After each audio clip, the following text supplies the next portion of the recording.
Let's go to the waiver wire. This upcoming week, there are 5 teams with only 2 games. Chicago, the Clippers, Minnesota, Phoenix, and San Antonio. So it's a bit of a slow week. Fans who are watching the video podcast can see Ken Kreitz. I don't know if that's technically That's for coworker dancing. Parr. That's for coworker Parr. Ken having some sort of allergic reaction on screen. Hey, we got 5 teams with only 2 games next week. Chicago, the Clippers, T-Wolves, Suns, and those really annoying Spurs. Only 2 games next week. Alex, tell us who's your available in 50% of leagues player. If you're in a daily lineups league, you're too late for this. But Dennis Smith Jr. of the Charlotte Hornets, 39% roster on Yahoo, 20% on ESPN. LaMelo Ball's season is over after he fractured his ankle. DSJ, he came off the bench in his first game with LaMelo out this time around, but played 26 minutes. That's fine.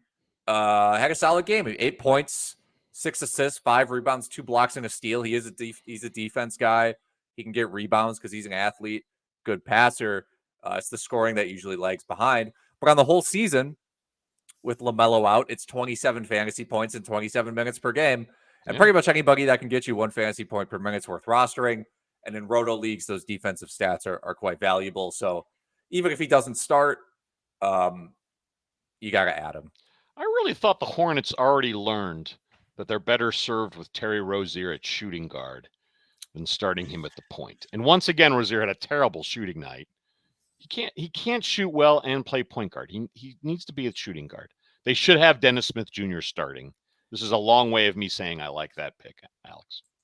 It is a very solid pick. He's going to be one of the more popular pickups for the next fab period. I would rather see him starting. And the one caveat I will bring up about Dennis Smith is he does not hit 3-pointers. He is hitting 0.4 3-pointers per game this season. And even when he gets extra run, it's not gonna increase. I don't think we'll see him hitting 1 3-pointer per game. And I know that actually factored into whether or not I put a bid on him in 1 or 2 weeks where he is available, because I am desperate for 3-pointers and he just didn't fit my team needs. But the assists are always hard to find. Steals, same on the waiver wire. So if you got a guy who can get assists and steals, he's worth adding. Good caveat, Shannon. Good caveat. Here's my available in 50% of leagues. A guy we've mentioned a few times on the show, Kenyon Martin Jr., KJ, for the Houston Rockets. He's managed in 49% of Yahoo leagues and 16% of ESPN leagues. He's been starting a long time for the Rockets. His last 9 games, though, about 15.5 points, almost 6.5 rebounds, 1.7 stocks while shooting 57% from the field. He's hitting almost 1 3-pointer, and he's playing 33 minutes a game. Houston does have only 3 games, not 4 games next week. But I like Kenyon Martin as my available in half a leagues pick. If you're a sicko and you actually watch a Rockets game, he sticks out like a sore thumb in a good way. Like his energy, he's always around the basket. He's hustling plays. So yeah, he's a guy where he's going to keep playing. I'm not concerned at all about his role. He's been good for a long time. It's actually, I don't know what his future is with the team, because he's not. I don't think he's. How old is KJ Martin? Let me double check. He's 22. Yeah, he's got some upside going forward. But your point stands, Ken. He's a good ad this week. Shannon, who is your available in 50% of leagues player? It's always a pleasure when I can make a homer pick. And this season's been fun because I've been able to bring this player up at least a few times. Ad nauseum, some might say. Yeah, maybe so. He's a young kid still, 21. Killian Hayes for your and my Detroit Pistons. Killian's still under-owned in fantasy leagues, 43% on Yahoo, 15% for ESPN. And Killian, he's bounced back and forth from the starting lineup, but he has started 8 games in a row for the Pistons now. I would have to imagine, barring injury, he remains locked in as their starting point guard for the remainder of the season. It's cute to give Alec Burks some minutes here or there, but I highly doubt they put him back in the starting lineup over Killian Hayes. Over that 8-game stretch as starter, Killian's averaging 8 points, 6.8 assists, 1.6 steals. Another guy doesn't really hit a lot of 3-pointers. He's 0.8 3-pointers per game. He's at least attempting them, though. 4.3 attempts per game. Good for 17.6% from downtown. He's working on it, folks. He's working on it. But still, the assists, the steals are there. So if you need assists and steals, Killian's a guy who will at least go out there and get you those two categories, and maybe, at least attempt to get you some 3-pointers. He is, if you're punting field goal percentage, Killian is a great ad. Points leagues, he's better. I mean, but 30% from the field over the past 15 games. Hey, the free throw stroke looks crisp though. 81.7% from the floor for the season.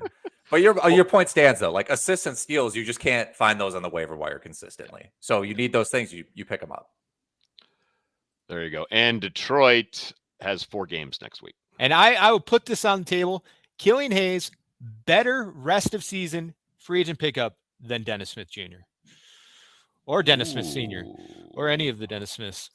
Yeah. That sounds like a bit of a board bet, Alex. We can make a side bet on that. Hey, well, as long as we're going repeat cycle on players, yeah, you've got something, Alex, you really want to get off your chest. Delon Wright, my guy. He's my new Isaiah Hartenstein from last year, who I recommended like 6 times in this section. Yes, I'm recommending him again, but this time it is serious. Yep. Because we got Monte Morris deemed week to week. And if I know anything about injuries, it's that means he's out 3 weeks. As a starter, Wright's averaging 7 points, 6 assists, 4 boards with 1.4 steals in 30 minutes. But he has upside for more steals because he's averaging 1.9 steals in 23 minutes per game on the season. Some could say he's a veteran Killian Hayes out there. Putting in work. So yeah, this is just 29%. It's just an ad. Again, it's guys on the waiver wire. How many guys are you finding that are getting you 5 assists and 2 steals upside of the waiver wire at this point in the year? Basically nobody. If you need steals, Delon Wright is your guy. Hey, before I mention my long shot of the week, fans, if you like our video, please hit like and subscribe below here on the YouTube buttons. My long shot of the week, I'm not even sure he's my long shot of the week. I just want to point out that he is back in the NBA. Kris Dunn playing for your Utah Jazz, managing 14% of Yahoo leagues and only 3% of ESPN. Yes, that Kris Dunn from Minnesota and Chicago fame, the guy who couldn't shoot. Well, that 28-year-old is now hitting 53% from the field in his 3 games with the Jazz. Colin Sexton's out. Jordan Clarkson's out. Last 3 games, Dunn's put up over 12 points, 4 assists, 1.7 steals per game, while almost hitting 1-3 a game. Anyway, maybe this is a lot of smorgasbord of steal guys in today's waiver wire video. But Kris Dunn back in the NBA getting steals. I think his most recent note on our site, the headline explains what you're talking about. The headline is "Stays Relevant Tuesday." Yes, I love a comeback story, Alex. It's a great comeback. I think he's got. He only had like 30 NBA games the last 3 seasons. Yeah, knee injury in there. Yeah, knee injury in there too. So the thing you got to be aware of is like it's a 10-day deal. So there's a chance he's actually not an NBA player by the time your Sunday waivers pop up. But I imagine they'll give him a second one. I would almost bet Sexton. Sexton's usually looks a little worse than Clarkson's. It seems like they've got minutes in the backcourt they really need to fill. Yeah, they do. Shannon, who's your long shot? I mean, we're sticking with the steals theme here, boys. Yeah. I love this pick, by the way. I didn't do it because he's a 30%, but I love this pick. And Matisse Thybulle, 30% on Yahoo, delicious, 4% on ESPN. We know his flaws. We've seen them for years in Philadelphia, but he looks like a changed man in Portland. Minutes. He's getting the minutes. I would argue. Exactly. I would argue when he got the minutes in Philly, he just did not take. Yeah, he did not take advantage of them. But he's doing that in Portland. He has started 6 straight games for the Blazers.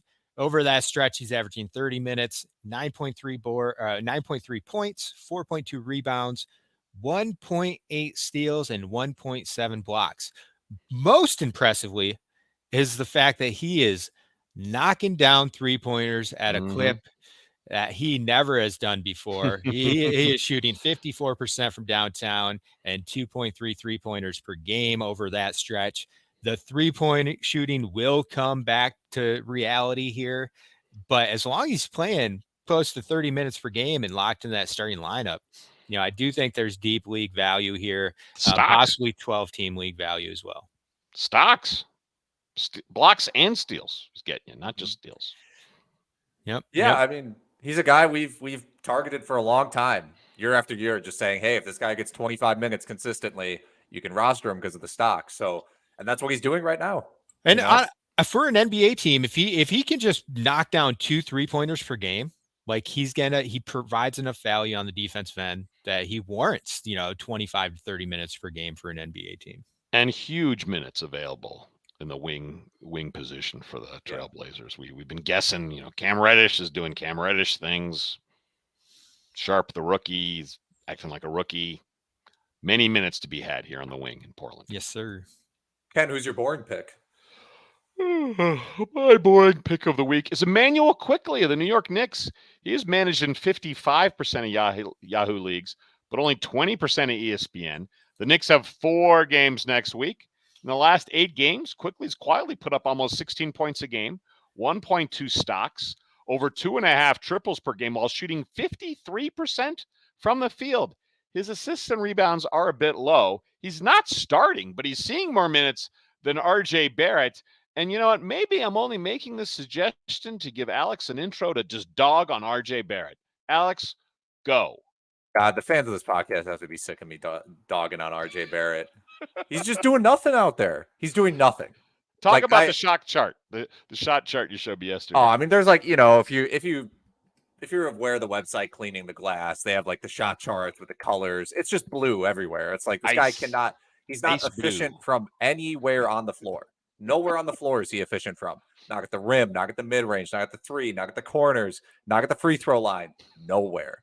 Doesn't play defense, turns the ball over, can't pass. The list goes on and on. He's just doing nothing out there. And Quickley is being productive. Quickley's being productive. And all the numbers reflected, the on-off court numbers are abysmal for RJ Barrett. I mean, you cannot point to me a single stat at this point that's like positive for RJ Barrett other than the fact that he gets to the free throw line. Which, I mean, you're 6'6", you just throw yourself into other people enough in the NBA and they give you the free throws. But yeah, I mean, Quickley's better than him. And I think we'll continue to play more down the stretch. Try RotoWire free. Go to rotowire.com/try and unlock the paywall by putting in your email.